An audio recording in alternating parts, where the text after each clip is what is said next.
Am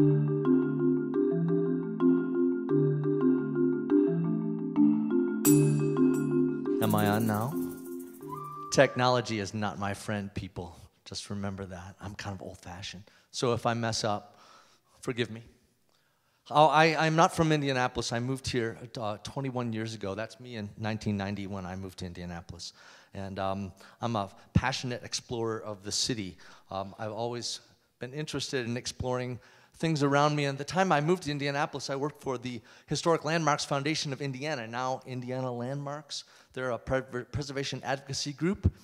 And, several jobs later, I now work for a community development corporation called Southeast Neighborhood Development. There's me hard at work. But the reason I am here before you today is because I am an artist, and I'm just learning to call myself that. I make stuff out of junk. I dig through dumpsters and junk stores and antique shops, and I find interesting images. And that was sort of a little take on Indianapolis. Well, tonight we're here to talk about fashion. And many times we believe that fashion is something that we invented recently. And as Petra just pointed out, very well, I might say, we certainly did not invent fashion. It's been around for a long time. And it's expressed in a lot of different ways, not just in clothing, but in the things that we make, the things that we choose to own, the things that we value. And fashion and style is expressed on all income levels and all backgrounds. But we're also here to talk about Indianapolis and about design in the city and about fashion in the city of Indianapolis. And I think, and some of you may agree with me, that Indianapolis has had, at least from what I've observed, when I first moved to this city in 1990, we had sort of a self-image problem. In reading a lot about Indianapolis, I came across a diarist that toured the Midwest and described the citizens of Indianapolis in this way, and I quote, "Indianapolitans," I love that word, by the way, we should all use it, "Indianapolitans are a confident and practical lot, and they hold culture in high esteem." That was Indianapolis in 1900. Does that still describe us today? I'm not sure. Well, it should, because we've got an awful lot to be proud of. This city exists simply because people willed it to be so. They decided in 1821 that there ought to be the capital of the state of Indiana in the exact geographic center of the state. So they decided to put it right here. It didn't matter to them that there were no navigable waterways, that most of the land around this area was a swamp. That was completely immaterial. Pig-headed stubbornness, but confident, yes. Maybe not pragmatic. Consequently, we've got this fantastic city plan that has a very much of a grid base, but radiating out from our wonderful circle are these diagonal avenues that create a lot of different building forms in the city. Well, Indianapolis really sort of plugged along, not all that well, until about the mid-19th century when we became the hub of transportation in this country with the advent of the first Union Station here in Indianapolis in 1859. Quickly, we grew into an industrial powerhouse. By the early 20th century, we were one of the thriving cities of the Midwest, known for our manufacturing. Our wonderful city plan, because of the waterways that converge and meander through the city, required us to have lots of beautiful bridges. And the oddly shaped building lots created by the diagonal streets made for lots of triangular shaped or flatiron style buildings. We also became known for interesting design in public places. Our city was designed by General Alexander Ralston, who was a student of a planner named L'Enfant, who was the designer of Washington, D.C., and believed that parades and civic ceremonies were incredibly important. So we've got some really fantastic public spaces, and I think we ought to be very proud of those public spaces. We were also known for a lot of other things. Invention, innovation, known for being very fast. Indianapolis was a major automobile manufacturer and not known for producing large quantities of cheap cars. We were the producer of the luxury and the fast cars. So be proud of that, people. We also became known, ironically, as a major center of public transportation. Here's the intersection. Yes, fantastic. This is the intersection of 38th and College, and you'll notice that not only is there an automobile, but there's a lovely streetcar, and people are walking and enjoying an outdoor cafe, and there's a motorcycle there. Wow. Not only did we have streetcars, but we had the interurban railroad lines that converged in the city and allowed us to be connected to the smaller communities within the whole region surrounding us. You could get on a streetcar in a corner in Indianapolis and end up in Chicago about an hour and a half later. Very wonderful. And with, nicely treated on your way. Well, we got rid of the streetcars. This is the last streetcar going up to Broad Ripple on College Avenue. They called it a streetcar named Expire. Oh, they had a sense of humor. Other people in Indianapolis have a sense of humor as well. Another thing we're known for is writers. The city of Indianapolis and Indiana in general had more novelists in the early 20th and through the mid-20th century than any other place around. I saw a cartoon in the New Yorker from the 1920s one time. It showed a grandmother on a farm. She was feeding the chickens and typing at the same time. And the caption was, "Is everyone in Indiana writing a book?" Well, it's true. Our public library system and our public schools were the model and envy of the nation. We were certainly culturally minded.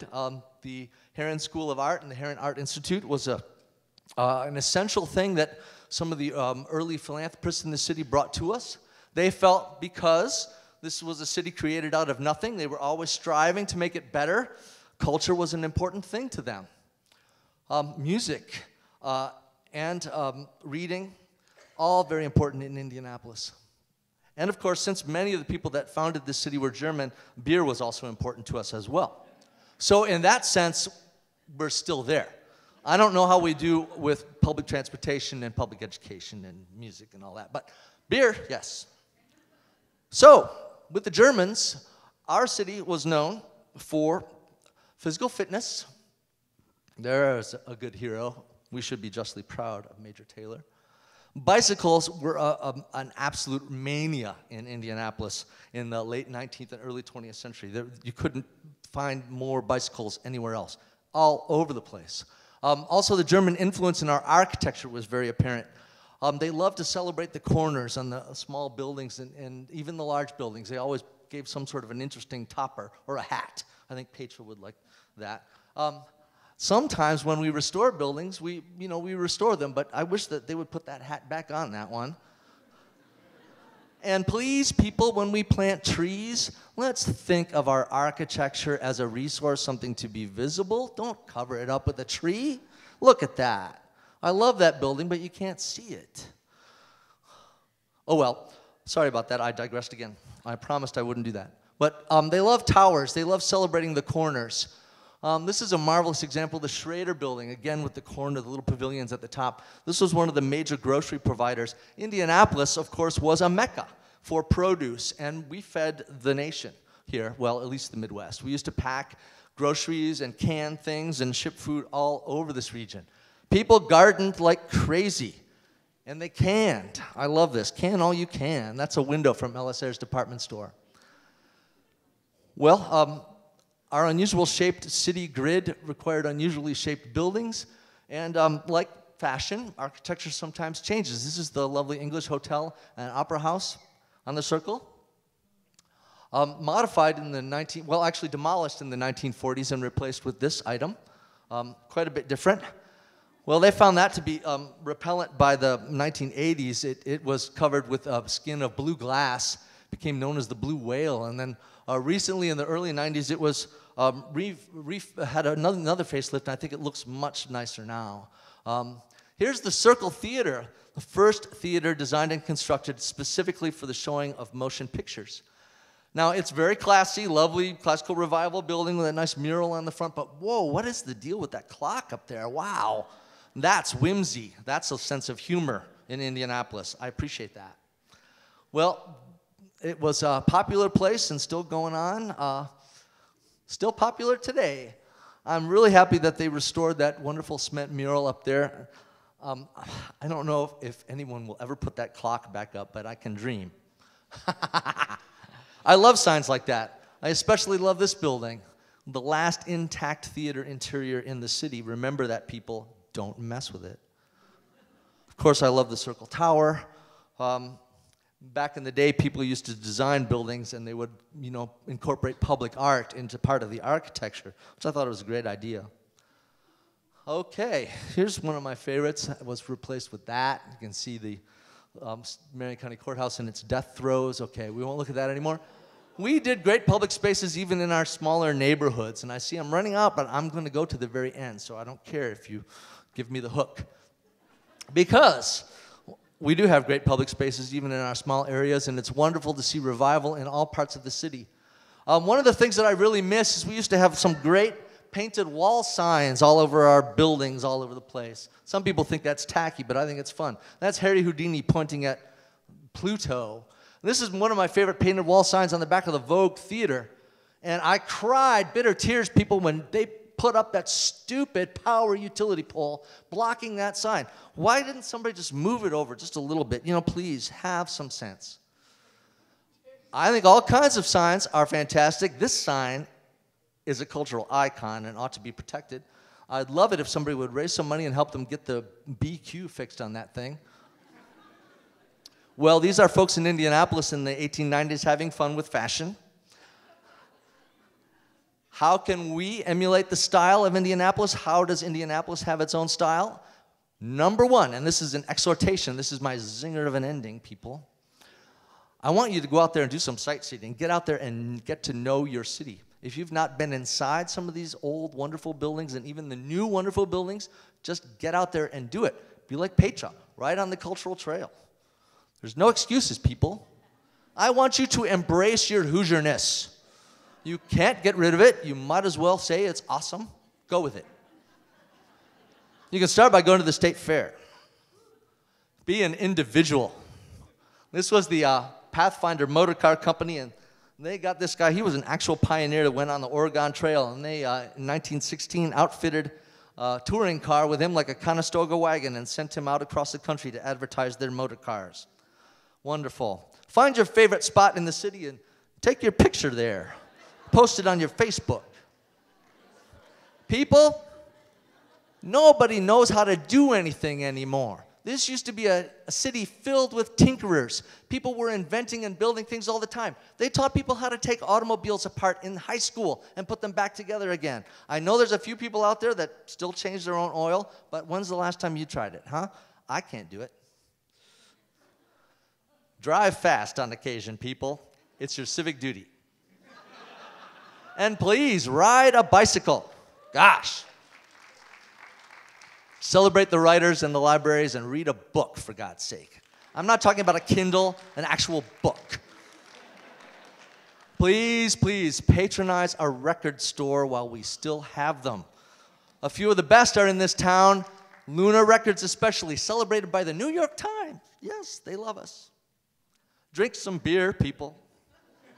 It's also your civic duty. And get a little exercise, why don't you, huh? These are people in the beer garden of the Athenaeum. This was back when it used to be a school for physical education. Yes, we had the first college to teach physical education teachers in the country right here in Indianapolis. I can't do that. Maybe after I've had a beer. Learn to play a musical instrument. Come on, it's not that hard. You probably did it when you were in elementary school. They don't teach it in school anymore. It's your duty. Play something. Oh, good. I'm glad to hear that. My faith in humanity is restored. Patronize a farmer's market. You don't have to can. I know that's really hard, but at least go out and eat some fresh food. And visit one of the fine ethnic restaurants in this town. Oh my gosh, there's so many of them. And I love the fact that Indianapolis is changing, and this is one of the things that we are now becoming known for. This is one of my favorites, King Wok Vietnamese restaurant over on Lafayette Road. Well, thanks a lot. I know I went a little overtime, but I appreciate your humoring me. Remember, the past was awesome. The future might be awesome, but what we've got is today. If we can make today better, then the future will be better. Thank you.